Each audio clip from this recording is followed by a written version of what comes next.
Mid-heaven, the unseen afterlife. The body is a grown organism. It is established as the seat of the divine.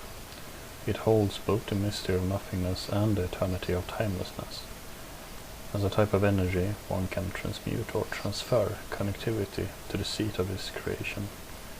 Though limited in its physical constitute, it is inevitable that the process of age and time will eventually weaken this divine temple.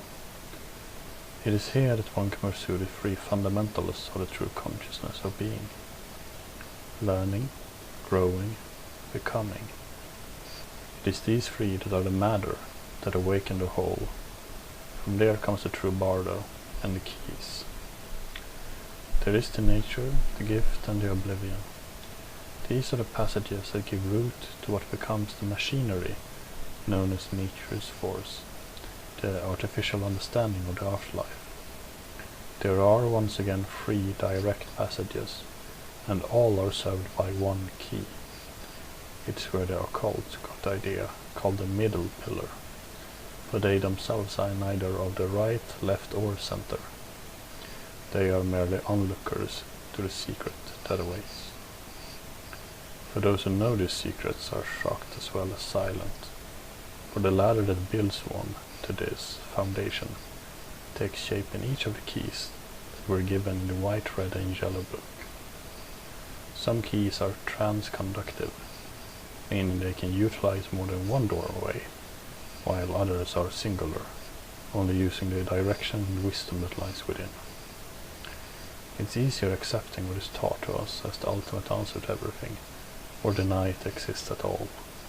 But the nature of the Magi and the future Magus is to learn these hidden truths, for they are not hidden, just as earlier said, just rejected. For it is easier to feel safe in a burning barn if you feel you have no way out. But what is it all about? Well, here's the conclusion. You are what you learn, and you become wise or limited by said learning. It is only those who take up the duty and the keys that ever get beyond and see the answer. I will not take the comfort, no Magus ever shall. And in the effort of futility, giving up is not an answer. It will never let you rest until you choose. What is it? It is an awareness. Something needs to be completed. It's a puzzle you can't put down, because you would solve it in just a few minutes. However, these puzzles were designed with a temple-based structure to be dedicated and show responsibility for the sacred and hopeful duty of mastering the education. Alchemaic-based drawings are for the longest time been the younger stepladder to the true art.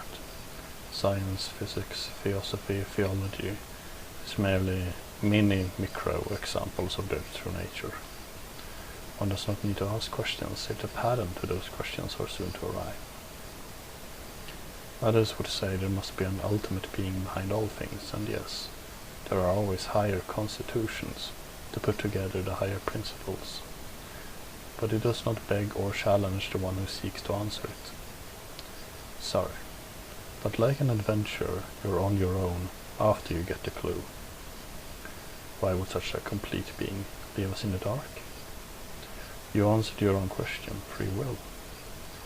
Will is seen as the power and guidance to overcome everything. But what happens to it if there are no walls for it to bump up against or challenge? What is will without direction? The unseen afterlife is the value to the secret of both the nature of heaven and the nature of man. Others would say we're in a constant oppressive matrix of existence.